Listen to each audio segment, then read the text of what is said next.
এই ঘটনাটা যে ঘটছে এই ঘটনার জন্য আমরা খুবই খুশি। আমরা কিন্তু মাথার মধ্যে একটা সিনেমাই বানাই, ওই সিনেমাটাই সুরের আকারে বের হয়, দ্যাটস কল্ড দ্য সং। গান এবং ফিল্ম দুইটা একই জিনিস। আপনারা ভয়ঙ্কর মানুষ। একটা ফিল্ম কিন্তু শুধুমাত্র ফিল্ম না, এটা জীবনেরই একটা নির্যাস। আই হোপ আপনারা সবাই মুভিটা দেখবেন। আমাদের উৎসবে যে দুটো গান ব্যবহার করা হয়েছে, লেভেল 5-এর তুমি এবং আর্টসেলের ধূসর সময়, তো আমাদের সাথে এখন হচ্ছে আমাদের লেভেল 5 তুমি গানের সব ব্যান্ড মেম্বাররা আছে। প্লিজ আপনারা তাদের জন্য আর্টসেলেরও ব্যান্ড মেম্বার আছে, তাই না? Thank you all of you, thank you Chorki and thank you Tanim ভাই অ্যান্ড লেজেন্ডারি অ্যাক্টার্সরা এখন আছেন, there in the movie. I hope আপনারা সবাই মুভিটা দেখবেন অ্যান্ড আপনাদের সবার ভালো লাগবে and thank you so much. তো এটা আমার জন্য একটা বড় এক্সপিরিয়েন্স এবং এই প্রথমবার এরকম আসা, কথা বলা।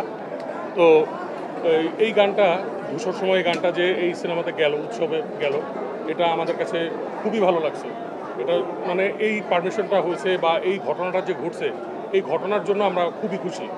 আমরা চাই যে এভাবে ইনক্লুশন হওয়া দরকার এবং গানের কথা আর একটা মুভি এটা আসলে একই জিনিস। কারণ আমরা কিন্তু মাথার মধ্যে একটা সিনেমাই বানাই, ওই সিনেমাটাই সুরের আকারে বের হয়, দ্যাটস কল্ড দ্য সং।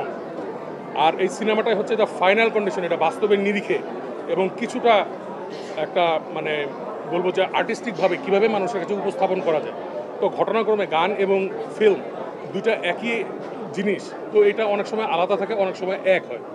তো আমাদের এই এরকম একটা রক ব্যান্ডের গান, যদিও একটা ঠান্ডা মেজাজের গান, এটা যে এখানে সম্পৃক্ত হয়েছে এর জন্য আমরা আর্টসেল অনেক খুশি এবং ইটস সো হ্যাপি। আপনি কি হল রিঅ্যাকশন দেখেছেন? আমি আজকে প্রথম আসছি। আজকে দেখবেন। আমি হচ্ছে কি রেগুলার শোজ দেখেছি দুইটা। হ্যাঁ। আর্টসেলের গানটা যখন হয় হল রিঅ্যাকশনটা দেখার মতো। প্লিজ আপনি আমাদেরকে ছাড়া এমনি একটা শো দেখবেন আপনারা। অবশ্যই এর মধ্যে আমি আমার ওয়াইফ এবং বাচ্চাকে নিয়ে সিনেমাটা প্রতিশতর আবারও দেখতে যাবো, তো আজকে অবশ্যই দেখবো। আমাদের সাথে না, হল রিঅ্যাকশনটা খুবই ইন্সপায়ারিং। তো আর আপনাদের মতো এরকম বড় শিল্পীদের সামনে থাকার মতো যোগ্যতা আমার নাই। আমি অনেক সৌভাগ্যবান, আমরা মনে করি। আমি ওনাকে বলছিলাম যে ভাইয়াকে যে আপনারা ভয়ঙ্কর মানুষ, আসলে ভয়ঙ্কর।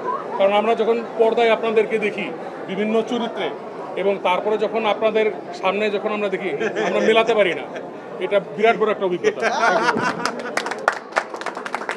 থ্যাংক ইউ, সালাম আপনাদেরকে। আপনারা সবাই ভালো থাকবেন এবং সবাই উৎসব সিনেমাটা দেখবেন এবং বোঝার চেষ্টা করবেন, এর অন্তর্নিহিত অর্থটা নেবেন এবং সেইভাবে জীবনে যাতে এটা আসে। একটা ফিল্ম কিন্তু শুধুমাত্র ফিল্ম না, এটা জীবনেরই একটা নির্যাস।